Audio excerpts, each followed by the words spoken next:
Je m'appelle Andrea, j'ai 34 ans. Il y a 3 semaines, j'ai gagné la bataille pour la garde exclusive de ma fille. Et la première chose que j'ai faite avec ma liberté retrouvée, c'est de répondre « non » à l'invitation d'anniversaire de mon propre père.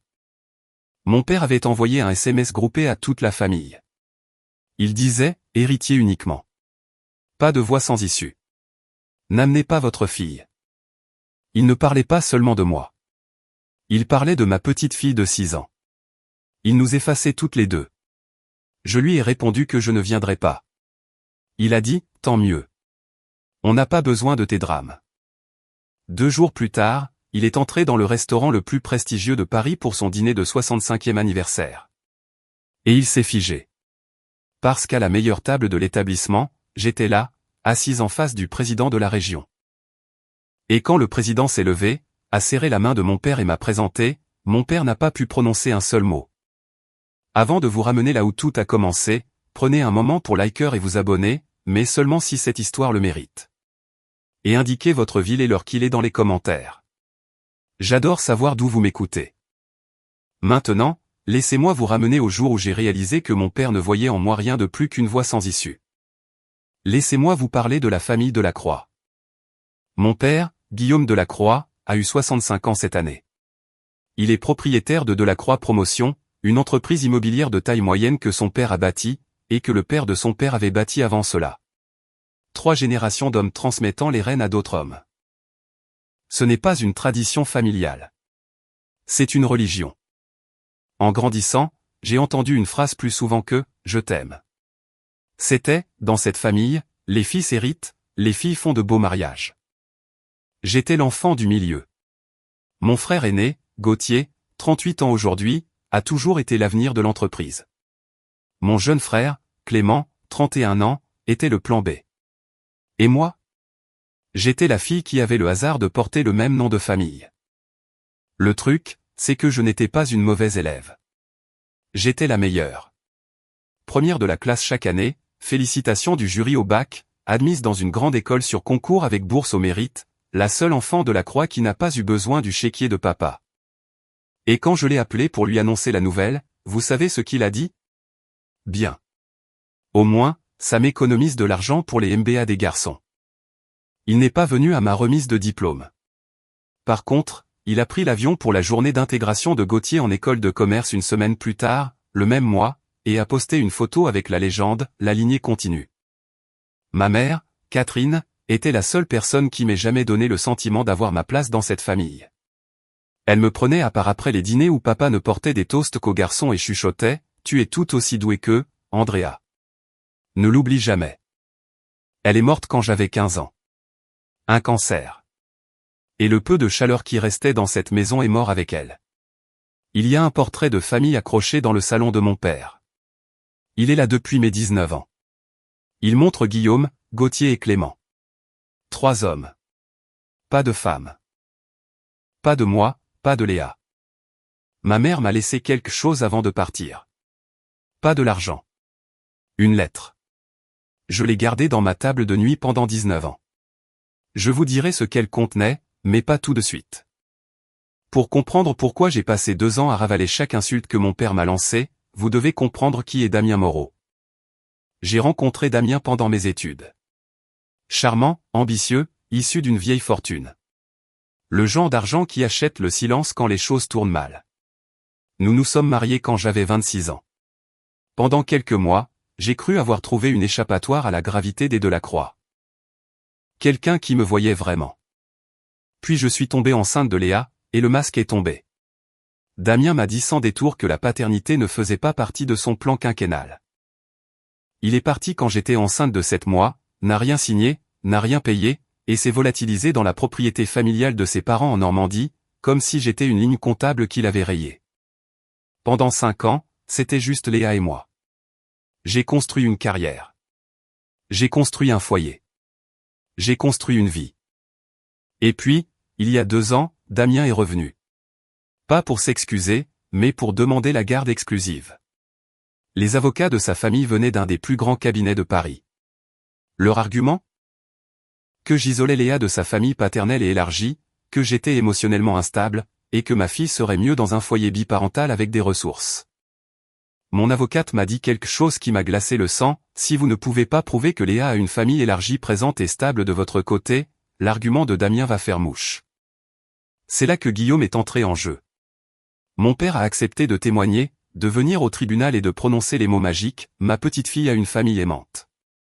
Je suis impliqué. Les Delacroix sont présents. Et il l'a fait. Mais il avait un prix. Pas de l'argent. L'obéissance. N'embarrasse pas cette famille. Ne fais pas de scène. Connais ta place. Pendant 2 ans, j'ai payé ce prix. Chaque fête, chaque dîner, chaque SMS auquel je ne répondais pas. Tout ça pour qu'un homme qui m'appelait voix sans issue se tienne dans un tribunal et prétende aimer ma fille. Et puis, 3 semaines avant son 65e anniversaire, la juge a rendu son verdict: garde exclusive. Andrea Delacroix. La juge l'a dit clairement, l'enfant a un foyer stable, un environnement éducatif épanouissant et une mère qui a fait preuve d'un dévouement extraordinaire. Elle a noté les témoignages de l'école de Léa, de son pédiatre, du conseiller familial, et oui, de Guillaume. Il s'était présenté, avait mis son plus beau costume, et avait dit à la cour que Léa était une Delacroix pur jus et que la famille était pleinement présente. La performance de sa vie. Les avocats de Damien ont fait objection. La juge a rejeté. Et juste comme ça, 2 ans passés à retenir mon souffle se sont terminés. Je suis sorti du tribunal vers le parking, je me suis assise dans ma voiture, j'ai serré le volant et j'ai pleuré pendant 20 minutes d'affilée. Pas parce que j'étais heureuse, même si je l'étais, mais parce que j'étais libre. La laisse invisible que Guillaume gardait autour de mon cou depuis 24 mois venait d'être coupée. Plus besoin de sourire au dîner où l'on m'asseyait près de la cuisine. Plus besoin de faire semblant de ne pas l'entendre me présenter comme étant, entre 2 jobs. Plus besoin de regarder mes frères recevoir des toasts pendant que je recevais le silence. Le jugement de garde ne m'a pas seulement rendu ma fille. Il m'a rendu à moi-même. Je suis restée assise dans cette voiture jusqu'à ce que mes mains arrêtent de trembler. Puis j'ai pris mon téléphone et j'ai appelé Claire Vasseur. Quelqu'un dont je vous parlerai bientôt. Quelqu'un qui a été dans mon camp quand personne d'autre ne l'était. C'est fini, ai-je dit. Je suis libre. Claire a fait une pause, puis. Alors il est temps que tu commences à vivre comme telle, Andrea. J'avais une réunion le lendemain matin au centre-ville, une réunion importante, le genre qui pourrait remodeler la politique éducative de toute la région, mais j'y viendrai. J'ai plié le jugement, frappé du sceau rouge du tribunal, et je l'ai glissé dans mon sac.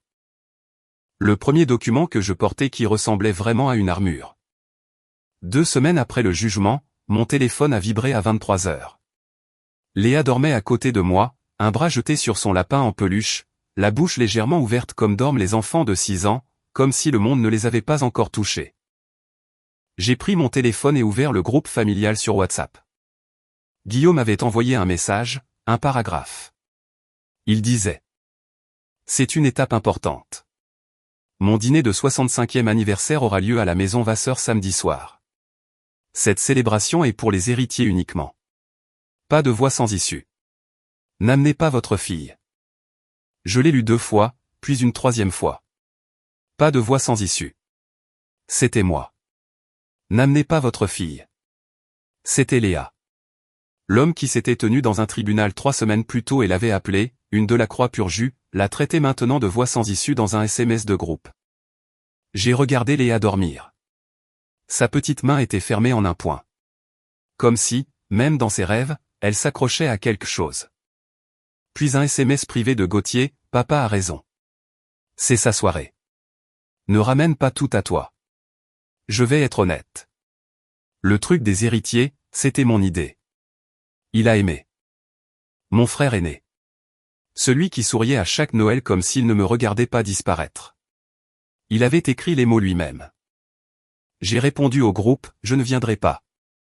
La réponse de Guillaume a été instantanée, comme s'il l'attendait: bien. Nous n'avons pas besoin de tes drames. Ta mère aurait honte. Ma mère. Il utilisait ma mère décédée, sa femme décédée, comme une arme. Et quelque chose d'étrange s'est produit. Pour la première fois de ma vie, je n'ai pas pleuré. Quelque chose en moi avait changé. Le jugement de garde ne m'avait pas seulement libéré légalement. Il avait libéré quelque chose de plus profond. J'ai posé mon téléphone. J'ai regardé Léa et j'ai pensé à ce que Claire avait dit. Commence à vivre comme tel. Alors, j'ai ouvert mon ordinateur portable et j'ai passé un coup de fil. Je ne vais pas vous dire qui j'ai appelé. Pas encore. Laissez-moi peindre le tableau pour que vous compreniez. Ce n'était pas un événement isolé. Mon père ne s'est pas réveillé un matin en décidant que je valais moins que les autres. Il a construit ce mur toute ma vie, brique par brique. Quand j'avais 18 ans, j'ai fini major de ma promotion au lycée. Je me suis tenu au pupitre et j'ai prononcé un discours sur la résilience. Mon père est arrivé avec 40 minutes de retard, a passé la cérémonie à regarder son téléphone et, après, a conduit directement dans un restaurant de grillade avec Gauthier pour célébrer, je cite, l'admission de son fils en école de commerce. Il n'a pas dit un mot sur mon discours. Pas un seul. Quand j'avais 26 ans, Damien et moi nous sommes mariés. Mon père a porté le toast de mariage. Il a duré 4 minutes. 3 de ces minutes portaient sur les hommes de la croix. Son père, lui-même, Gauthier, Clément, l'héritage, le nom.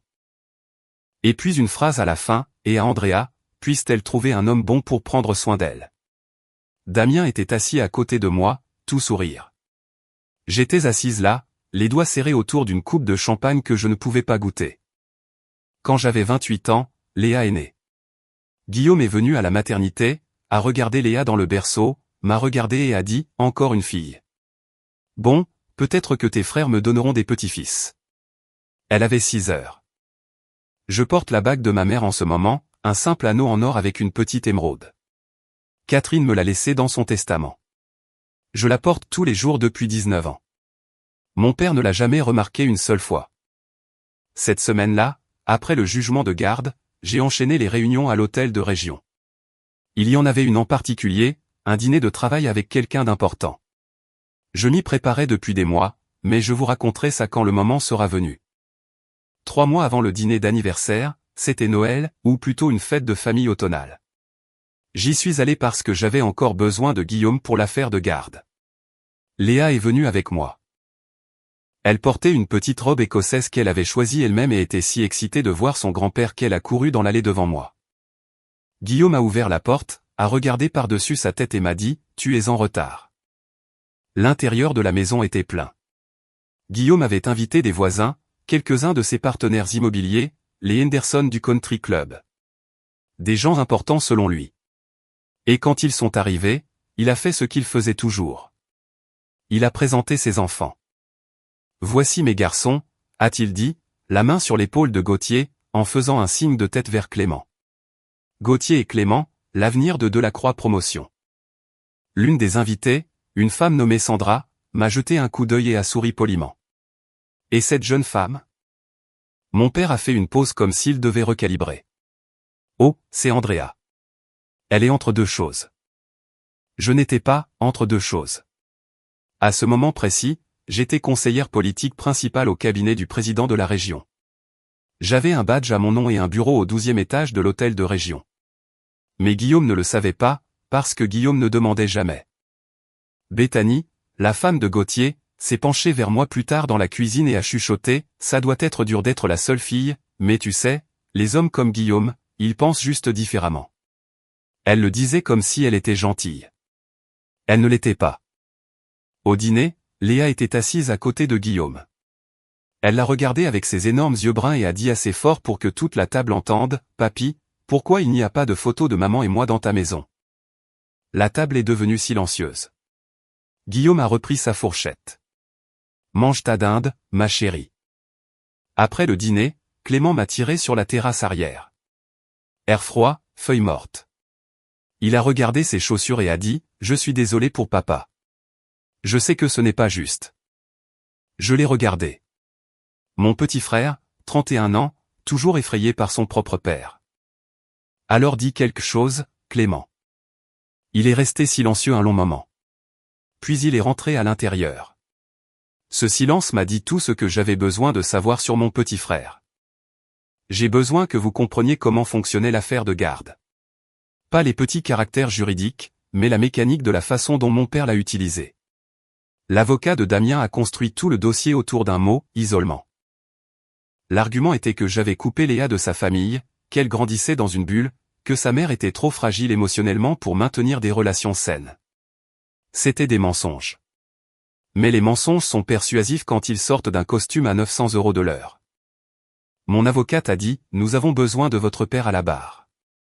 Nous avons besoin qu'il dise que la famille est présente. Sans cela, la partie adverse enfonce le clou sur l'isolement et nous avons un vrai problème. Alors j'ai appelé Guillaume et il a dit oui. Mais l'accord venait avec des conditions, non dites, non écrites, mais absolues. Chaque fois que je pensais contester quelque chose, refuser un dîner de fête, le confronter au sujet du portrait de famille, demander pourquoi Léa et moi n'étions pas sur la carte de vœux. Gauthier appelait comme une horloge. Papa a dit que si tu ne viens pas, il devra reconsidérer son témoignage.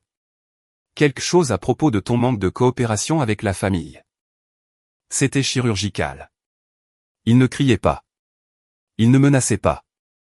Il tenait juste la seule chose que je ne pouvais pas me permettre de perdre, ma fille, et l'utiliser comme une laisse.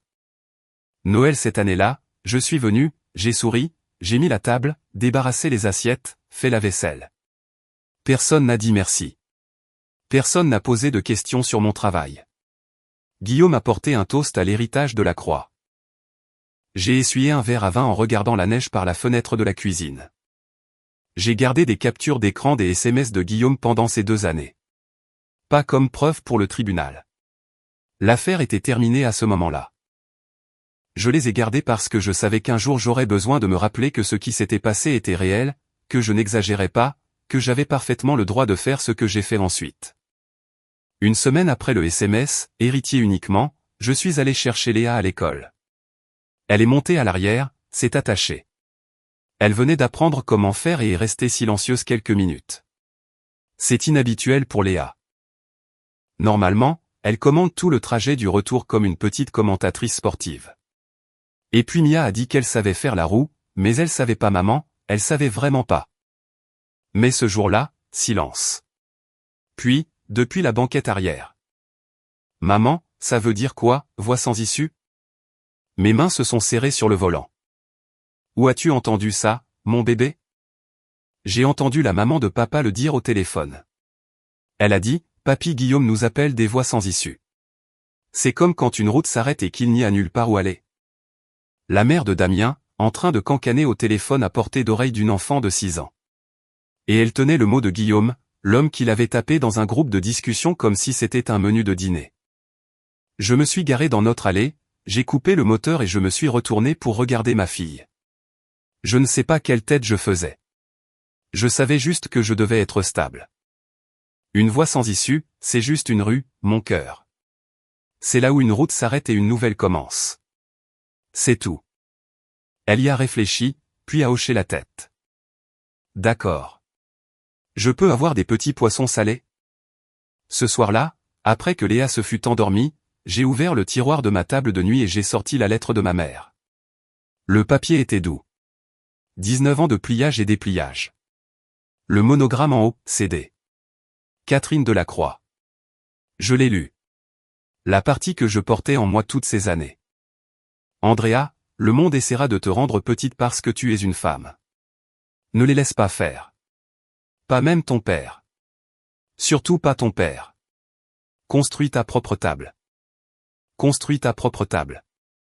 Je suis restée assise là un long moment à regarder ces mots. Et j'ai réalisé quelque chose. Ce n'était pas juste un conseil. C'était un plan d'architecte. Et je construisais déjà silencieusement depuis des années.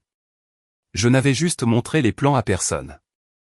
Ce soir-là, j'ai pris mon téléphone et j'ai appelé Claire. Le dîner de travail avec le président la semaine prochaine. J'ai besoin de changer de restaurant. Ok, laissez-moi faire une pause ici une seconde. Si vous êtes toujours avec moi, et j'espère que vous l'êtes, je veux vous demander quelque chose.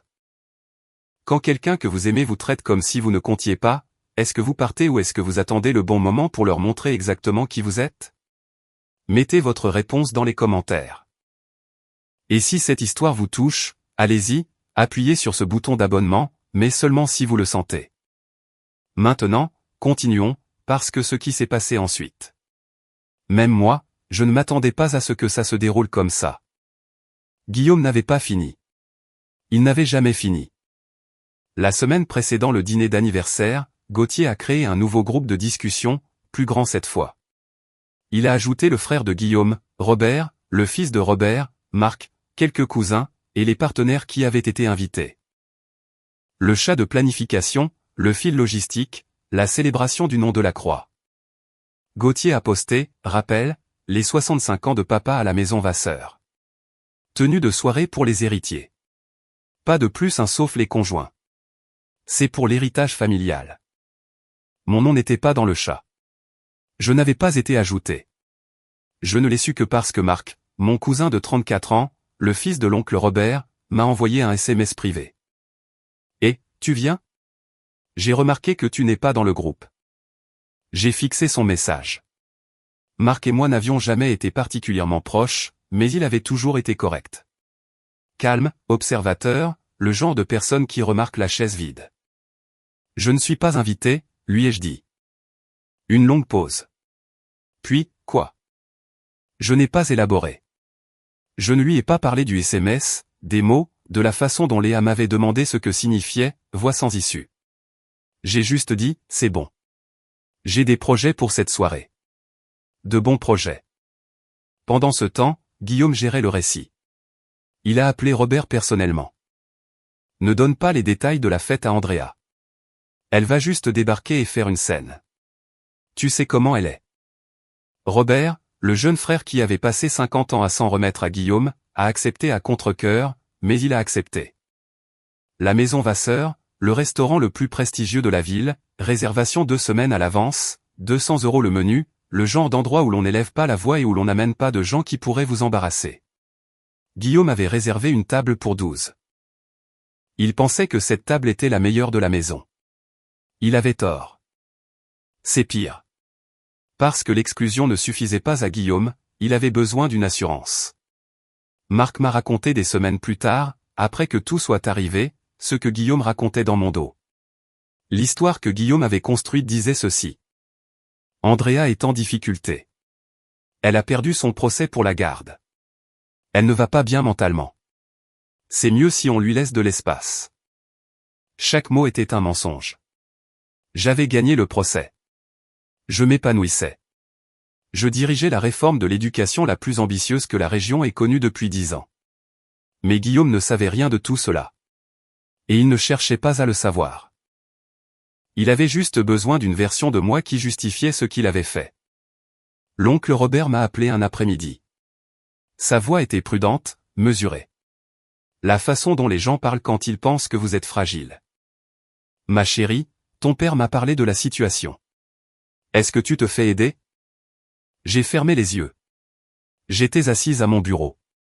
Mon bureau au cabinet du président, au 12e étage de l'hôtel de région. Mon badge pendait à un tour de cou. Ave Delacroix, conseillère politique principale. Il y avait un dossier devant moi tamponné confidentiel, cabinet du président et mon oncle me demandait si je me faisais aider. Je vais très bien, oncle Robert, ai-je dit d'une voix égale. Mieux que bien. Il n'avait pas l'air convaincu. Il avait déjà absorbé l'histoire de Guillaume. Le mal était fait. J'aurais pu le corriger. J'aurais pu sortir le jugement du tribunal, réciter les mots exacts de la juge, tout lui dire. Mais je ne l'ai pas fait parce que j'ai réalisé quelque chose assise dans ce bureau avec le sceau de la République au mur derrière moi. La vérité éclaterait, mais pas de ma bouche. Claire est passée devant ma porte, a vu mon visage et s'est arrêtée. Qu'est-ce qu'il s'est passé? Je lui ai raconté. Elle s'est appuyée contre le cadre de la porte, les bras croisés, calme comme un chirurgien. Laisse-le construire son récit, Andrea. Nous laisserons les faits parler. Ils le font toujours. C'est le truc avec les gens qui mentent sur toi. Ils ne s'attendent jamais à ce que tu aies les preuves. Vendredi, la veille du dîner d'anniversaire. Deux mondes se préparent pour le même restaurant à 30 heures d'intervalle. Côté Guillaume, Gauthier a confirmé la réservation. 12 invités, la grande table dans la salle à manger intérieure, un menu sur mesure avec du bœuf de Kobe et un risotto à la truffe noire. Clément avait commandé un gâteau d'anniversaire à 3 étages dans la pâtisserie la plus chère de la ville, feuille d'or posée à la main, ganache au chocolat noir, une réplique en pâte à sucre du logo de Delacroix Promotion au sommet. Guillaume a essayé son nouveau costume ce soir-là, un Brioni à 3500 €, revers en pointe anthracite, doublure en soie. Il s'est regardé dans le miroir et a dit à Gauthier, ce sera une soirée inoubliable. Il avait raison, juste pas de la façon dont il l'imaginait. Mon côté était plus calme. Je suis allé chercher Léa à l'école, je lui ai cuisiné ses coquillettes au fromage préféré, je lui ai lu 2 chapitres d'un livre sur une fille astronaute, et je l'ai bordée. Puis je me suis assise à ma table de cuisine, j'ai ouvert mon ordinateur portable et j'ai affiché mes emails. Un nouveau message. Objet, confirmation de dîner. La maison Vasseur. Samedi 19h. Réservation au nom de cabinet du président. 2 couverts. Table près de la fenêtre. La meilleure table de la maison, celle avec la vue panoramique sur la ville, réservée exclusivement pour les fonctions gouvernementales de haut niveau. Claire m'avait aidé à changer le lieu il y a 2 jours. Le restaurant avait accommodé le cabinet du président immédiatement. Évidemment. J'ai choisi ma tenue avec soin. Pas une robe de créateur, pas une pièce tape à accent grave-l'œil. Un blazer bleu marine bien coupé, un pantalon tailleur, un chemisier en soie blanche, et la bague de ma mère. Professionnel. Sobre. Le genre de tenue qui n'a pas besoin de crier. Puis Léa est apparue dans le couloir, se frottant les yeux. « Maman, tu dînes avec ton ami important demain ?» Je me suis tourné vers elle. « Oui, bébé. Maman a un dîner très important. » « C'est l'homme à la télé ? Celui à qui tu parles des écoles ?» J'ai souri. « Retourne dormir, mon cœur. » Elle est retournée dans sa chambre à pas feutrés. J'ai regardé mon reflet dans la fenêtre sombre. Blazer bleu marine, bague de maman, main stable. Demain, je n'avais pas besoin d'être bruyante. J'avais juste besoin d'être là. Samedi matin, le jour du 65e anniversaire de Guillaume Delacroix. Je me suis réveillé à 5h30. Léa dormait encore, son lapin coincé sous le menton. La maison était calme de cette façon dont seuls les petits matins le sont, comme si le monde retenait son souffle. J'ai fait du café, je me suis assise au comptoir de la cuisine, j'ai vérifié mon téléphone. Le groupe familial, celui où je n'étais pas mais dont Marc me transférait des captures d'écran, était déjà vivant. Gauthier avait posté des photos de la salle privée de la maison Vasseur, lys blanc et vase en cristal, Marc place avec calligraphie dorée, une photo encadrée de Guillaume à la place du chef de table. Clément a posté une photo de 4 bouteilles de Château Margaux 2005, environ 600 € chacune, alignées comme des soldats. Guillaume lui-même avait écrit, « Ce soir, je célèbre 65 ans et l'héritage que j'ai bâti avec mes héritiers à mes côtés. » Ses héritiers. 2 fils qui ne s'étaient jamais interposés une seule fois entre leur père et sa cruauté. J'ai fixé l'écran, et pendant un moment faible et terrible, le vieux sentiment est revenu. Ce tiraillement creux dans ma poitrine. Celui qui chuchotait, peut-être que si tu l'appelais juste. Peut-être que si tu disais « S'il te plaît, laisse-moi venir. » Je m'assierai au bout. Je serai silencieuse. Laisse juste Léa voir son grand-père pour son anniversaire. Les vieilles habitudes ont la vie dure. Même celles qui vous font du mal. Puis j'ai levé les yeux de mon téléphone. Léa était entrée dans la cuisine, toujours en pyjama, serrant son lapin. Elle a grimpé sur la chaise à côté de moi et a dit d'une voix ensommeillée. « Maman, c'est aujourd'hui le dîner important. » Et je l'ai entendu à nouveau, « Maman, ça veut dire quoi voix sans issue ?» Le sentiment de vide a disparu. J'ai appelé Claire. J'ai un moment de doute. C'est normal. Tu ne fais rien de mal, Andrea. Tu te rends à un dîner que tu as mérité. Le reste, c'est juste de la géographie. De la géographie ? J'aimais ça. 18h. À l'autre bout de la ville, Gauthier s'est garé devant la maison de Guillaume dans sa Mercedes classe S noire, plaque personnalisée DEL-AC1. Guillaume est sorti dans son costume Brioni, ajustant une pochette en soie, ses cheveux argentés brossés en arrière comme s'il arrivait à son propre couronnement. Il s'est glissé sur le siège passager et a dit « Où est ce cadeau du sénateur Michel ?» Gauthier lui a tendu une petite enveloppe. Guillaume l'a retournée, satisfait. Il avait invité un sénateur de la région pour booster son image. Un homme pour qui il avait fait des dons pendant 3 campagnes électorales. C'était l'idée que Guillaume se faisait du pouvoir, la proximité. Tenez-vous assez près de quelqu'un d'important et l'importance déteint sur vous. Il n'avait aucune idée de ce à quoi ressemblait la vraie proximité. Pas encore. Chez moi, j'ai embrassé Léa pour lui dire au revoir à la porte. Madame Patterson, notre voisine, une bibliothécaire scolaire à la retraite, la femme la plus digne de confiance du quartier, la gardait. Léa a enroulé ses bras autour de ma taille et a dit « Bonne chance pour le dîner, maman. Dis bonjour à ton ami de la télé. » J'ai ri, j'ai embrassé son front. « Je le ferai, bébé. » J'ai conduit vers le centre-ville avec les fenêtres baissées. La ville avait cette teinte particulière de l'or doré qui fait ressembler tout à une peinture. Lumière chaude sur les vieilles briques, longues ombres sur l'avenue. Je me suis garé à 3 rues de la maison Vasseur car le parking se remplissait déjà. Samedi soir en ville. Je suis resté assise dans ma voiture pendant 5 minutes, les mains sur le volant, à respirer. Puis je suis sorti, j'ai marché vers l'entrée, et sur le parking, brillant sous un lampadaire, je l'ai vu. La Mercedes classe S noire, plaque DEL AC1. Il était déjà là. J'ai franchi la porte d'entrée de la maison Vasseur. L'hôtesse a regardé son écran, puis m'a regardé, et ses yeux ont changé très légèrement. La façon dont les yeux des gens changent quand une réservation a du poids. Par ici, mademoiselle Delacroix, a-t-elle dit. La table du président est prête. La maison Vasseur est le genre de restaurant où tout chuchote. Le linge de table est lourd, l'éclairage est bas et doré, les serveurs se déplacent comme s'ils avaient répété, et chaque table vous dit exactement où vous vous situez. On m'a conduite à la table près de la fenêtre, celle que tout le monde dans la salle peut voir. Vert panoramique, la ligne d'horizon de la ville étalée comme une promesse. Nappe blanche, verre en cristal, une seule orchidée dans un vase élancé, 2 couverts. La table était réservée au nom du cabinet du président, et le personnel l'a traitée en conséquence. Le directeur est venu personnellement ajuster la composition florale. La table de Guillaume était plus loin à l'intérieur du restaurant, près du passage de la cuisine. Une grande table ronde pour 12, joliment dressée, mais positionnée dans ce que n'importe qui dans le monde de la restauration reconnaîtrait comme le second rang. Bien, mais pas le meilleur. Visible, mais pas proéminent. Je me suis assise, j'ai commandé de l'eau pétillante, j'ai croisé les mains sur mes genoux, j'ai attendu. Je pouvais entendre faiblement les sons d'un grand groupe s'assemblant dans l'autre salle, chaises qui raclent, rire, le tintement de verres coûteux. Guillaume et ses héritiers se rassemblant pour le dîner de l'héritage. Je n'ai pas regardé. À 19h15, le président Thomas Adelin est arrivé. Il est entré avec une seule assistante. Pas de fanfare, pas de service de sécurité pour un dîner privé. Il a traversé la salle vers ma table avec l'assurance tranquille d'un homme qui est dans la vie publique depuis 30 ans. Il m'a serré la main avec ses 2 mains. Andrea, ravi de vous voir.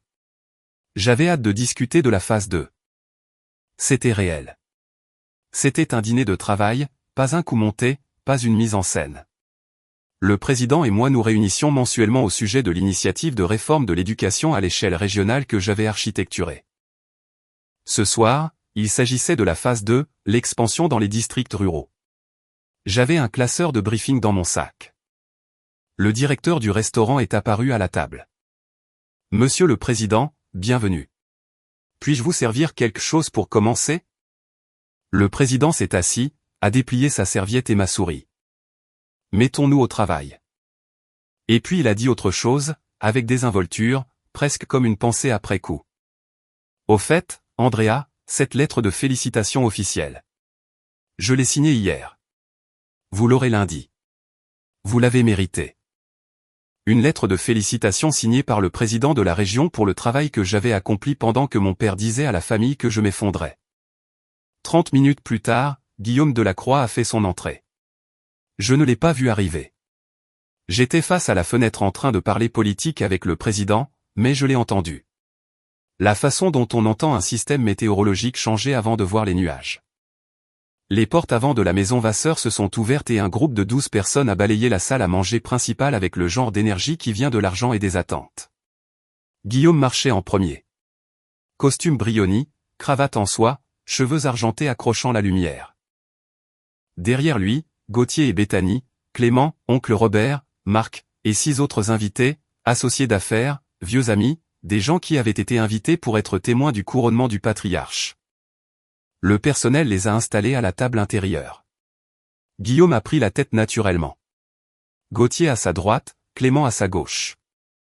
Un royaume en bonne et due forme. Guillaume a inspecté la salle, a hoché la tête lentement. Le genre de hochement de tête qui dit « c'est approprié ». C'est ce que je mérite. Il n'a pas remarqué que la table près de la fenêtre, la véritable pièce maîtresse du restaurant, n'était pas la sienne. Il n'a pas regardé aussi loin. Un serveur a apporté du champagne. Guillaume a levé son verre et a dit à la table. 65 ans, et tout ce que j'ai bâti revient à mes garçons. C'est comme cela que ça doit être. Gauthier a levé son verre à l'héritage de la croix. La table a trinqué. Tout le monde a bu. Tout le monde sauf Marc, qui a hésité, verre à moitié levé, les yeux dérivant vers la fenêtre. Marc a regardé à travers la salle à manger, au-delà des serveurs, au-delà de la lumière des bougies, au-delà des autres invités, vers la table près de la fenêtre, et il m'a vu assise en face d'un homme qu'il a reconnu instantanément. Un homme dont le visage était sur les panneaux d'affichage, dans les journaux, à la télévision. Le verre de Marc s'est figé à mi-chemin de ses lèvres. Sa bouche s'est légèrement ouverte. Puis il l'a fermée. Il n'a pas dit un mot. Pas encore. Mais je pouvais le sentir. De 15 mètres de distance, je pouvais sentir le premier domino basculer. À ma table, la conversation était passée de la politique à quelque chose de plus léger. Le président a posé des questions sur Léa, comme le fait une personne décente quand elle sait que vous êtes parent. Comment va votre fille? Léa, c'est ça? Vous avez mentionné qu'elle était entrée dans le programme pour enfants précoces. Elle est merveilleuse, ai-je dit. Elle m'a dit hier qu'elle voulait être une scientifique qui répare les écoles. Il a ri. Alors elle est déjà meilleure en communication que la moitié de mon équipe de com. C'était la partie du travail avec le président Adelin que j'appréciais le plus. Il voyait les gens, pas les titres, pas les noms de famille, pas les héritages. Les gens. Quand j'avais été affecté pour la première fois à son équipe politique, il avait lu tout mon dossier sur les écarts de financement de l'éducation et m'avait appelé personnellement pour dire « c'est la meilleure analyse que j'ai vue en 20 ans de service public ». Vous savez, Andrea, a-t-il dit maintenant en posant son verre d'eau. J'ai travaillé avec beaucoup de gens en politique, des assistants parlementaires, des agents de liaison, des groupes de réflexion. Très peu ont votre combinaison de rigueur analytique et de passion authentique. La région a de la chance de vous avoir. Je l'ai remercié, mais à l'intérieur, l'ironie était si tranchante que je pouvais la goûter. Le président de cette région me disait que j'étais l'un des meilleurs esprits avec lesquels il avait travaillé, et à 15 mètres de là, mon père portait un toast au « vrai » de la croix. Puis le directeur du restaurant est apparu à notre table, se penchant légèrement. Monsieur le Président, je devrais vous informer qu'il y a un grand groupe privé dans la salle à manger principale ce soir. Le groupe de la Croix. Le président m'a jeté un coup d'œil. De la Croix. Comme votre famille? La question flottait dans l'air entre nous. Une question simple avec une réponse compliquée. J'ai soutenu son regard une seconde, puis. C'est l'anniversaire de mon père. Devrions-nous aller dire bonjour? Il ne m'a pas invité. Le silence qui a suivi était plus fort que tout ce que Guillaume avait jamais crié. Le président Adelin m'a regardé un long moment. Puis il a posé sa serviette très délibérément. Dites-moi plus à ce sujet. Je n'ai pas pleuré. Je n'ai pas joué la comédie. J'ai juste dit la vérité. De la façon dont on rapporte un fait, pas de la façon dont on raconte une tragédie. Mon père a toujours valorisé ses fils plus que moi. Il a bâti une entreprise immobilière à son nom et a décidé que seuls ses garçons en étaient dignes. Pas à cause du mérite, mais à cause du genre. Il m'appelle une « voix sans issue ». Il a envoyé un SMS groupé m'excluant, moi et ma fille de 6 ans, de ce soir parce que, selon ses mots, héritier uniquement. J'ai fait une pause. Monsieur le Président, je n'ai pas choisi ce restaurant pour créer une scène. La maison Vasseur est notre lieu de réunion habituel depuis des mois. Je ne vous demande rien. Je veux juste profiter de notre dîner et discuter de la phase 2. Le président était silencieux. Il a pris son verre d'eau, a bu une gorgée, l'a reposé, a ajusté le bord de sa serviette. C'étaient les gestes d'un homme qui avait passé 3 décennies dans le service public à apprendre à écouter avant de parler. Alors Andrea, j'ai rencontré beaucoup de familles dans ce métier, et j'ai appris une chose. Les gens qui parlent le plus d'héritage sont généralement ceux qui le comprennent le moins. Il s'est légèrement penché en avant. Vous avez construit quelque chose de réel. Votre travail change la vie des enfants à travers toute cette région, des milliers d'entre eux. C'est ça, l'héritage.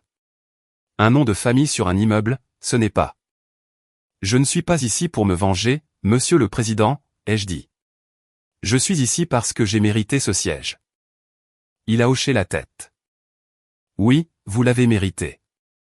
Puis il s'est tourné vers son assistante. Annulez mon rendez-vous de 21h.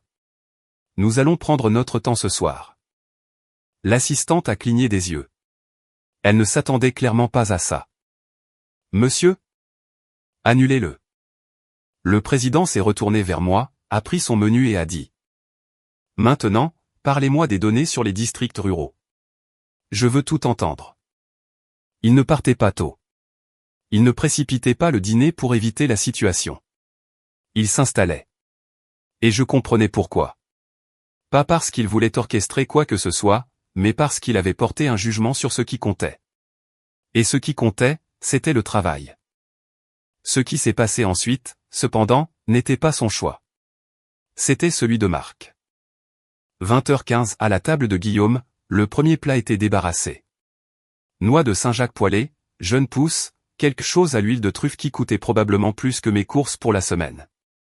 Gauthier racontait une histoire sur un permis de construire. Clément hochait la tête. Guillaume présidait. Marc s'est excusé. Toilette, a-t-il dit.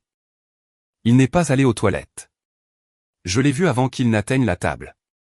Grand, traversant la salle à manger avec le rythme délibéré de quelqu'un qui est sur le point de faire quelque chose qu'il ne pourra pas défaire. Il s'est arrêté à 50 cm de notre table et ses yeux sont passés de moi au président et sont revenus à moi. Andrea, a-t-il dit. Sa voix était presque un murmure. Est-ce que c'est le président? J'ai levé les yeux vers lui, calme, stable. Marc, je te présente le président Thomas Adelin.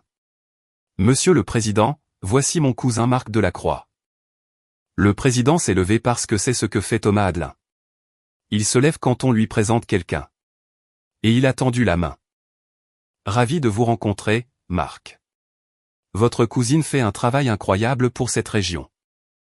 Marc a serré la main du président. Je pouvais voir ses doigts trembler. Je n'avais aucune idée. J'ai laissé ça atterrir, puis doucement. C'est parce que personne dans cette famille n'a jamais demandé. Marc est resté là un autre moment. Le président lui a fait un petit sourire chaleureux. Le genre que les politiciens perfectionnent sur des décennies, mais dans le cas d'Adelin, j'avais appris qu'il était sincère. Puis Marc a hoché la tête presque pour lui-même et a traversé la salle à manger en sens inverse. Il s'est assis à la table de Guillaume. Je pouvais le voir de là où j'étais. Gauthier s'est penché. Qu'est-ce qui t'a pris autant de temps? Les mains de Marc étaient sur ses genoux. Je pouvais dire même de 15 mètres qu'elle tremblait. Rien. J'ai juste croisé quelqu'un. Il ne leur a pas dit. Pas encore. Mais je pouvais voir la façon dont il regardait Guillaume. Vraiment le regarder. La façon dont on regarde quelque chose quand on le voit enfin clairement pour la première fois. Les dominos basculaient et je n'en avais pas poussé un seul.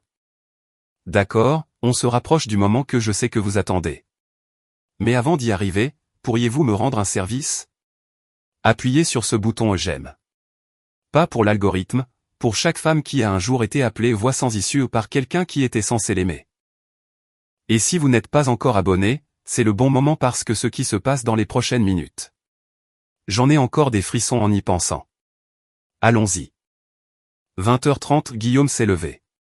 Le deuxième plat était terminé. Le château Margaux avait été versé. Ce rouge profond impossible que seul le vieux Bordeaux atteint. Gauthier avait préparé ce moment toute la soirée. Le toast, le grand discours, le couronnement du patriarche. Guillaume a boutonné sa veste, a pris son verre, s'est tourné vers la table pour s'adresser à ses invités, ses héritiers, son héritage, son royaume. Et en se tournant, son regard a balayé la salle à manger vers les fenêtres, vers la meilleure table de la maison, vers la lumière douce et la ligne d'horizon de la ville et les deux personnes assises là. Il s'est arrêté. Tout son corps s'est arrêté. Pas seulement ses pieds, mais sa main, son souffle, les mots qui étaient sur le point de sortir de sa bouche. Tout s'est bloqué comme un film qui s'était figé sur une seule image. Je ne le regardais pas quand c'est arrivé. Le président était au milieu d'une phrase. Quelque chose sur les objectifs d'alphabétisation au 3e trimestre. Et j'écoutais, mais je l'ai senti. Vous connaissez ce sentiment quand quelqu'un vous fixe à travers une pièce? Quand le poids de son attention change l'air? J'ai levé les yeux et il était là. Mon père, 65 ans aujourd'hui, debout à la tête de sa table dans son costume Brioni à 3500 €, un verre de Bordeaux à 600 € à la main, la bouche légèrement ouverte, me fixant comme si j'étais un fantôme. Est-ce que c'est? A-t-il dit. Pas à quelqu'un en particulier, juste à l'air. Gauthier a suivi son regard. Le verre dans sa main s'est incliné d'1 degré. Une seule goutte de Château Margaux est tombée sur la nappe blanche et s'est étendue comme une ecchymose. Quoi? A dit Gauthier. Qui regardes-tu? Puis il l'a vu aussi. Toute la table est devenue silencieuse. 12 personnes, la bouchée en l'air, au milieu d'une phrase, au milieu d'un toast, soudain silencieuse. Clément a été le premier à parler. C'est le président. Pourquoi Andrea dîne-t-elle avec le président? La réponse de Guillaume est sortie rauque, à peine audible. C'est impossible. Guillaume a posé son verre. Le bruit qu'il a fait sur la table était plus fort qu'il n'aurait dû l'être. Ou peut-être que la pièce était devenue très calme. Je dois aller là-bas. Gauthier lui a saisi le bras. Papa, non. Tu vas faire une scène. Guillaume s'est libéré. C'est ma fille assise avec le président, et elle n'a même pas la décence de me le dire. L'ironie aurait dû fissurer le plafond. Il y a 30 minutes, elle était une voix sans issue. Il y a 30 minutes, elle ne valait même pas un siège à sa table. Et maintenant, ma fille, possessif, urgent, comme si j'avais été à lui tout le long. Guillaume a traversé la salle à manger, 15 mètres, passé les nappes blanches et la lumière des bougies, et les autres invités qui n'avaient aucune idée qu'ils étaient sur le point d'être témoins de quelque chose dont ils parleraient pendant des années. Sa démarche était contrôlée, mais je pouvais le voir. Cette légère irrégularité dans son pas. La façon dont on marche quand les jambes fonctionnent à l'orgueil, mais que le corps sait qu'on se dirige vers quelque chose qu'on ne peut pas contrôler. Je l'ai vu venir. Je savais qu'il viendrait. Au moment où j'ai décidé de ne pas changer de restaurant, je savais. Et j'ai décidé ce que je ferais quand ça arriverait. J'ai posé ma fourchette, redressé mon dos. La bague de ma mère a accroché la lumière de la bougie. Guillaume est arrivé à la table. Ses yeux sont passés de moi au président et sont revenus à moi. De près, je pouvais voir la rougeur grimper dans son cou, le léger éclat de sueur sur ses tempes. Andrea. Sa voix était faussement stable. Qu'est-ce que c'est que ça? J'ai regardé mon père, l'homme qui m'avait effacé de chaque mur, de chaque toast, de chaque héritage qu'il avait jamais bâti. Et je lui ai donné la chose qu'il ne m'avait jamais donnée. La courtoisie élémentaire. Bonsoir, papa. Joyeux anniversaire. Puis le président s'est levé. Il a tendu la main à travers la table, grand, calme, avec la chaleur pratiquée d'un homme qui a serré 10 000 mains et pensait chacune d'elles. Vous devez être Guillaume Delacroix, a-t-il dit. Je suis Thomas Adelin. Guillaume savait qui il était. Évidemment, il savait. C'était l'homme qu'il essayait de joindre depuis 6 mois. L'homme dont le cabinet avait ignoré chaque email, chaque demande, chaque tentative de connexion que Gauthier avait faite au nom de Delacroix Promotion. Et maintenant, cet homme se tenait devant lui, la main tendue à cause de la fille que Guillaume avait appelée une voix sans issue. Guillaume a serré sa main, sa bouche s'est ouverte, rien n'est sorti. Le président a tenu la poignée de main un instant plus long que nécessaire. Pas agressif, juste stable, comme s'il voulait que Guillaume sente le poids du moment. 12 assiettes à la table de Guillaume refroidissaient. Personne ne mangeait. Et puis Robert s'est levé complètement. Il a marché vers Guillaume, pas vers la table de la fenêtre, vers Guillaume, et a dit doucement, mais avec une précision qui a coupé à travers chaque son dans cette pièce. Guillaume, tu m'as dit qu'elle avait perdu la garde. Tu m'as dit qu'elle s'effondrait. Le président de la région dîne avec elle. Il a fait une pause.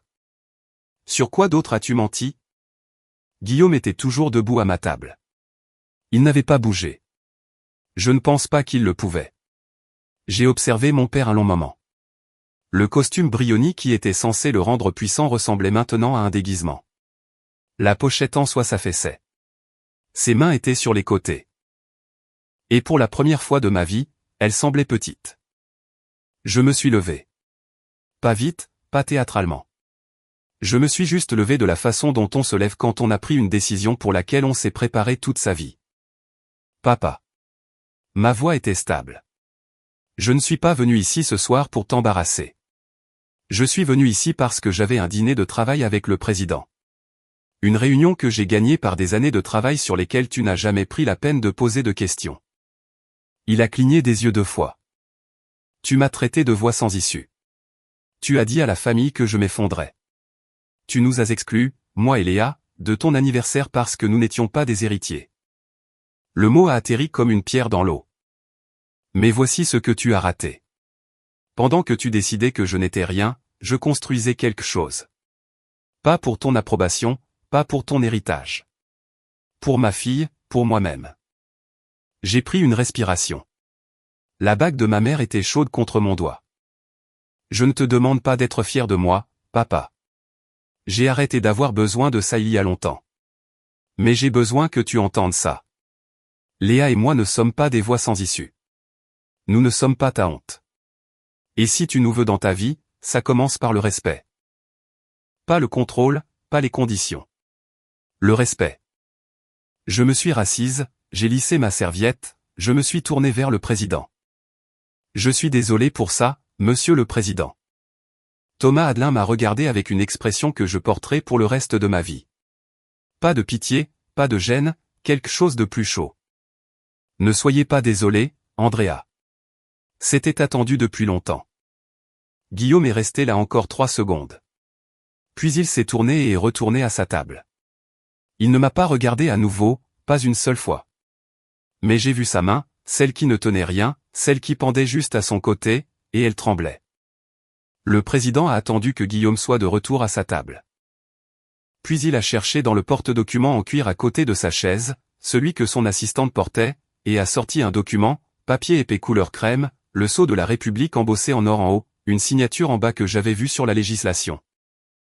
Les décrets et les proclamations qui affectaient des millions de personnes. J'allais vous donner ceci lundi, a-t-il dit, mais je pense que vous le méritez maintenant. Il a glissé la lettre de félicitations officielle à travers la table vers moi. Je l'ai prise. Mes mains tremblaient, pas de peur, pas de colère, mais du poids pur d'être vu, de quelqu'un en position de pouvoir regardant mon travail et disant par écrit avec un sceau et une signature, tu comptes. La lettre citait mon « leadership exceptionnel » dans la conception et la mise en œuvre de l'initiative de réforme de l'éducation régionale, mon « engagement démontré » pour un accès équitable. Et mes « capacités analytiques extraordinaires » qui ont directement amélioré les résultats pour plus de 200 000 élèves dans toute la région. 200 000 élèves. Pendant que mon père disait aux gens que j'étais, entre 2 choses. Le président a fait signe au directeur du restaurant. Ça ne vous dérange pas? J'aimerais prendre une photo avec Mademoiselle Delacroix pour la newsletter de la région. Le directeur a obéi. Nous nous sommes tenus côte à côte, la lettre entre nous, la ligne d'horizon de la ville derrière nous par la fenêtre. Le flash a crépité à travers la pièce. Je n'ai pas regardé, mais je pouvais le sentir. Guillaume regardait. Sa fille tenant une lettre officielle du président, posant pour une publication d'État dans le restaurant où il était censé être roi. Marc est retourné à la table de Guillaume. Il est resté debout, ne s'est pas assis, et a dit d'une voix assez claire pour porter. Oncle Guillaume, je viens de serrer la main du président. Il m'a dit qu'Andrea a conçu le programme de réforme de l'éducation que toute la région utilise. Tu le savais? La table a regardé Guillaume. Guillaume n'a rien dit. Il n'y avait plus rien à dire. Le récit qu'il avait construit Andrea est en difficulté, Andrea est instable, Andrea est une voix sans issue se désintégrait en temps réel. Et la personne qui le démantelait n'était pas moi. C'était la vérité. L'oncle Robert est venu à la table de la fenêtre ensuite. Il s'est approché lentement. La façon dont on approche quelqu'un quand on sait qu'on lui doit quelque chose qu'on ne peut pas facilement rembourser. Monsieur le Président, je suis désolé d'interrompre. La voix de Robert était prudente, respectueuse. Je suis Robert Delacroix, l'oncle d'Andrea. Le président a hoché la tête chaleureusement. Bien sûr, je vous en prie. Robert s'est tourné vers moi et son visage. Cet homme qui m'avait connu depuis le jour de ma naissance, qui m'avait vu grandir dans l'ombre de son frère, qui avait cru les mensonges de Guillaume sans un seul coup de fil pour vérifier. Son visage s'est effondré. Andrea, je te dois des excuses. Ton père m'a dit des choses qui n'étaient pas vraies. J'aurais dû t'appeler directement. J'aurais dû demander. Merci, oncle Robert, ai-je dit. Pas de tranchant dans ma voix, pas de leçon, juste la vérité. Rencontrer un homme qui était enfin prêt à l'entendre. Ça compte beaucoup. Il a dégluti difficilement. Comment va Léa? Je ne l'ai pas vue depuis si longtemps. J'ai souri. Un vrai sourire. Le premier ce soir-là qui n'était pas une armure. Elle est incroyable. Elle vient d'être acceptée dans le programme régional pour enfants à haut potentiel intellectuel, HPI. Top 2% de la région. Les yeux de Robert se sont écarquillés. Top 2%. Elle a aussi commencé à lire à 4 ans. Elle adore l'astronomie. La semaine dernière, elle m'a dit qu'elle voulait être une scientifique qui répare les écoles parce que c'est ce qu'elle pense que je fais. La petite fille, voix sans issue, celle qui ne valait pas un siège à la table d'anniversaire. Top 2% de la région. Robert s'est tenu très immobile. Puis ses yeux se sont remplis de larmes. Pas théâtralement, pas pour la forme, juste le débordement silencieux d'un homme réalisant l'énormité de ce que sa famille avait fait. Il est retourné à la table de Guillaume. Je n'ai pas pu entendre exactement ce qu'il a dit, mais j'ai vu sa posture changer, épaules carrées, menton levé, et puis sa voix apporter juste assez à travers la salle à manger. Ta petite fille est dans le top 2% du programme HPI de la région. Guillaume, elle a 6 ans, et tu l'as traitée de voix sans issue dans un SMS de groupe. Il a fait une pause. La table était silencieuse. J'ai honte d'être ton frère ce soir. Gauthier a essayé de sauver les meubles parce que c'est ce que fait Gauthier. Il gère. Il contrôle. Il lisse les choses pour que la machine de la croix continue de tourner. Il est retourné à la table du président une fois de plus, redressant sa cravate, forçant son visage en quelque chose ressemblant à de l'assurance. Monsieur le président, je m'excuse pour l'interruption ce soir. S'il y a quoi que ce soit que de la Croix Promotion puisse faire pour soutenir votre cabinet, toute façon dont nous pouvons contribuer. Le président l'a regardé, pas méchamment, mais avec la clarté absolue d'un homme qui n'a aucune raison de faire semblant. Monsieur Delacroix, j'apprécie l'offre. Mais je devrais vous dire, je suis familier avec vos demandes de permis de construire. Tout à fait familier, en fait. Elles seront examinées selon les procédures habituelles. Je ne discute pas des approbations de développement lors de dîners sociaux. Il a fait une pause. Je suis sûr que vous comprenez. Procédures habituelles. Dans l'administration, ça veut dire que vous n'êtes plus une priorité. Vous êtes dans la pile. Vous attendrez comme tout le monde. Gauthier est retourné à la table de Guillaume.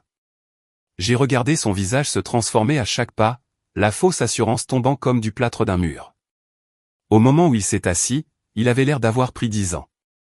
Qu'est-ce qu'il a dit? La voix de Guillaume était à peine là. C'est fini, papa. Il ne va pas nous aider. Qu'est-ce que tu veux dire, c'est fini? Je veux dire que l'homme avec qui tu essaies d'avoir une réunion depuis 6 mois. Celui dont le cabinet a ignoré chacun de mes emails. Vient de découvrir que tu as renié la personne qu'il valorise le plus dans son équipe. Le projet est mort. Le projet de redéveloppement de la Croix. Phase 3 d'une initiative de zonage commercial valant 4 millions d'euros. 6 mois de lobbying, de réseautage, de dons. Tout ça partit en fumée. Pas parce que quelqu'un s'est vengé, mais parce que la vérité s'est présentée à une table de dîner. Guillaume s'est tourné vers Gauthier. Sa voix était basse, toxique, réflexe. C'est de ta faute. Tu as écrit ce SMS. Héritier uniquement. C'était ton idée. Gauthier l'a fixé. Tu l'as approuvé, papa. Ils sont restés assis là à se regarder. Père et fils aînés, les piliers de l'héritage de la Croix s'effondrant l'un sur l'autre. La fête s'est terminée tôt. Il n'y a eu aucun toast, aucun discours, aucun « 65 ans et tout ce que j'ai bâti ». Les invités sont sortis par un et deux. La façon dont les gens quittent une pièce où quelque chose d'irréversible s'est produit. Silencieux, rapide, regard droit devant. Robert est parti sans dire au revoir à Guillaume. Il a secoué l'épaule de Marc en sortant, et les deux ont marché dans la nuit ensemble. Bethany a rassemblé son manteau et a suivi Gauthier en silence. Clément s'est attardé, mais quand Guillaume n'a pas voulu le regarder, il est parti aussi. Et puis il y a eu Guillaume seul à une table pour 12. Le gâteau d'anniversaire à 3 étages, feuille d'or, ganache chocolat noir, le logo de la Croix Promotion en pâte à sucre, est resté intact au centre de la table. Les bougies n'avaient jamais été allumées. J'étais toujours à ma table. Le président et moi étions retournés à notre conversation. Phase 2, donner des districts ruraux, un programme pilote dans les départements de l'Ouest. Du vrai travail, du travail significatif. Je pouvais sentir Guillaume regarder à travers la pièce, mais je ne me suis pas retourné. Il n'y avait plus rien de théâtral à faire. La vérité avait fait son travail. J'avais juste besoin de continuer à être moi-même.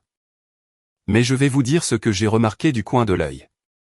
Guillaume regardait ses mains, spécifiquement sa main gauche, l'alliance en or qu'il portait encore. Le même anneau que Catherine y avait placé il y a 39 ans. Le même style que la bague à mon doigt, la bague de ma mère. Je ne sais pas s'il avait déjà remarqué avant que je la portais, mais il l'a remarqué ce soir. Je pouvais le dire à la façon dont ses doigts sont allés vers son propre anneau et l'ont tenu là comme s'il essayait de se souvenir de quelque chose qu'il avait perdu il y a longtemps. Il s'est levé, a marché vers la sortie, n'a pas regardé le gâteau, ne m'a pas regardé. La voix de Clément est venue de quelque part près du vestiaire. Papa. Pas maintenant, Clément. Pas en colère, juste vide.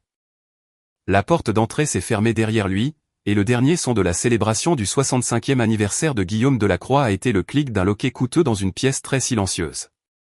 Et ce fut la dernière fois que j'ai vu mon père pendant 3 semaines, jusqu'à ce que la lettre arrive. La semaine d'après a été étrange, comme si la pression atmosphérique avait changé et que personne ne savait encore comment respirer. Gauthier a appelé en premier. Rien que ça, c'était sans précédent. En 34 ans, Gauthier ne m'avait jamais appelé pour quelque chose qui n'était pas de la logistique ou un levier. Andrea, je. Longue pause. Le son de quelqu'un avalant quelque chose qui avait un goût terrible. Je ne savais pas pour ton travail, pour le président, pour tout ça. Tu ne savais pas, ai-je dit, parce que tu n'as pas demandé. Aucun de vous ne l'a fait. Silence. Puis. C'est moi qui ai écrit le SMS, héritier uniquement. J'ai dit à papa de l'envoyer. Je sais. Comment? Parce que papa ne tape pas aussi vite. Il n'a pas ri. Je ne m'attendais pas à ce qu'il le fasse. Il y a eu un autre long silence, le genre où l'on peut entendre quelqu'un décider d'être honnête ou de se retirer dans la machinerie confortable du déni. Gauthier a choisi un terrain d'entente. Je suis désolé, Andrea. Je t'entends, Gauthier, mais désolé est un mot. Je vais avoir besoin de plus qu'un mot.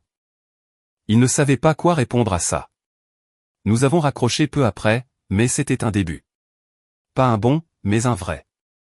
Clément a envoyé un SMS. Court, brut, sans vernis. Je suis désolé. J'aurais dû te défendre. J'ai été un lâche. J'ai répondu, j'apprécie ça, Clément.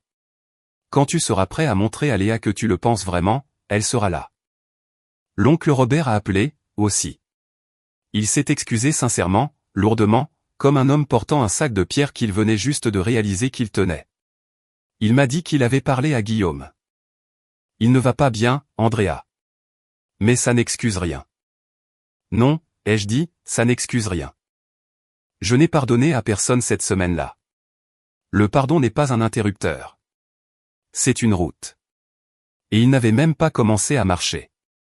Mais pour la première fois depuis des années, mon téléphone sonnait avec des appels de gens qui voulaient me parler. Pas à moi, pas autour de moi. Avec moi. Et c'était quelque chose. 3 semaines après le dîner, une lettre est arrivée à ma porte. Enveloppe blanche, pas d'adresse de retour, mais j'ai reconnu l'écriture immédiatement. Les lettres capitales serrées et précises que Guillaume Delacroix avait utilisées sur chaque chèque, chaque contrat, chaque carte d'anniversaire qu'il avait jamais écrit à ses fils. J'avais vu cette écriture 1000 fois, juste jamais sur quelque chose qui m'était adressé. Je me suis assise à la table de la cuisine. Léa était à l'école. La maison était calme. J'ai ouvert l'enveloppe. Manuscrite, 4 paragraphes. Pas d'avocat, pas d'assistant, pas de langage d'entreprise rédigé et corrigé. Juste un homme et un stylo et la chose qu'il aurait dû dire il y a des années. Andrea. Je n'ai pas dormi depuis 3 semaines. Je suis assis dans mon bureau à fixer le mur et je continue de voir la même chose. Toi à cette table avec le président, portant la bague de ta mère. Je ne savais pas que tu la portais. C'est la partie qui ne me quitte pas. Pas le président, pas le travail, pas le programme que tu as bâti. La bague. Je ne savais pas. J'ai menti à Robert. J'ai menti à la famille. J'ai dit des choses sur toi qui n'étaient pas vraies parce que c'était plus facile que d'admettre ce que j'avais fait, ce que je fais depuis 30 ans. Ta mère serait fière de toi. Pas à cause du président ou de la lettre de félicitations. Elle ne se serait pas souciée de ça. Elle serait fière parce que tu as élevé Léa pour en faire le genre d'enfant qui demande pourquoi il n'y a pas de photo de sa maman sur le mur. C'était toujours ce qui importait à Catherine, les vraies choses. J'ai oublié ça. Je ne te demande pas de me pardonner. Je te demande de me laisser le mériter. Signé, Papa. Pas Guillaume Delacroix, juste Papa. Je l'ai lu 2 fois. Puis je l'ai plié soigneusement le long des plis et j'ai ouvert le tiroir de ma table de nuit. Je l'ai placé à l'intérieur à côté de la lettre de ma mère, celle que j'avais gardée pendant 19 ans. 2 lettres côte à côte pour la première fois. Celle de Catherine et celle de Guillaume. Il y avait un PS en bas en plus petite écriture. J'ai regardé le programme régional pour enfants précoces. Top 2%. Ma petite fille. Je ne savais pas. J'ai fermé le tiroir. Je n'ai pas pleuré. Mais je me suis assise sur le bord de mon lit pendant un long moment. Et mes mains n'étaient pas tout à fait immobiles. Je n'ai pas répondu. Pas encore. Ce n'était pas une fin heureuse. C'était un premier pas. Et les premiers pas ne signifient pas grand-chose tant qu'on ne voit pas où le deuxième atterrit. Alors, voilà où j'en suis maintenant. Je pensais que l'approbation de mon père était la mesure de ma valeur. J'ai passé 30 ans à essayer d'être assez bien pour un homme qui avait déjà décidé que j'étais moins que les autres. Pas à cause de ce que j'avais fait, mais à cause de ce que j'étais né, une fille. Dans le monde de Guillaume Delacroix, c'était une disqualification. La nuit à la maison Vasseur n'a pas réparé ma famille. Je veux être honnête à ce sujet. Mon père n'est pas devenu une personne différente du jour au lendemain. Gauthier essaie encore de comprendre comment être un frère au lieu d'un gardien du temple. Clément essaie. Il a appelé Léa la semaine dernière et lui a posé des questions sur les planètes, ce qui l'a rendue si heureuse qu'elle a parlé pendant 40 minutes d'affilée. L'oncle Robert m'appelle tous les dimanches maintenant. Marc et moi sommes vraiment amis. De vrais amis. Le genre où l'on s'envoie des SMS stupides à minuit. Mais voici ce qui a changé. J'ai arrêté d'attendre. J'ai arrêté de me tenir devant la maison de mon père en espérant qu'il ouvrirait la porte. J'ai arrêté de me réarranger pour tenir dans un cadre qui n'a jamais été construit pour moi. La lettre de ma mère disait « Construis ta propre table ». Je l'ai fait. Et quand je me suis assise, le président de cette région a choisi de s'asseoir en face de moi. Pas à cause de mon nom de famille. Pas à cause de l'entreprise de mon père. À cause de mon travail. La semaine dernière, Léa a levé les yeux de ses devoirs et a dit « Maman, est-ce que papy peut venir à ma fête de la science ?» J'ai regardé ma fille extraordinaire, ma voix sans issue du top 2%, et j'ai dit « S'il le mérite, bébé. S'il le mérite. » Elle a hoché la tête comme si cela avait du sens. À toutes les femmes qui écoutent et qui ont un jour été appelées une voix sans issue par un père, un mari, un frère, un patron, n'importe qui. Je veux que vous entendiez ça. Vous n'êtes pas une voix sans issue. Vous êtes un commencement. Construis ta propre table, et ne laisse personne te dire qui a le droit de s'y asseoir. Et c'est mon histoire. Si vous êtes arrivé jusqu'ici, merci sincèrement. Avant de partir, je veux vous demander une dernière chose. Avez-vous déjà dû construire votre propre table? Racontez-moi dans les commentaires. Je lis chacun d'entre eux. Si cette histoire a signifié quelque chose pour vous, cliquez sur j'aime. Et si vous voulez plus d'histoires comme celle-ci, abonnez-vous et regardez la vidéo dans la description. C'est une autre histoire sur quelqu'un qui a refusé de rester petit. À la prochaine, souvenez-vous, votre valeur n'est pas soumise au vote. Prenez soin de vous.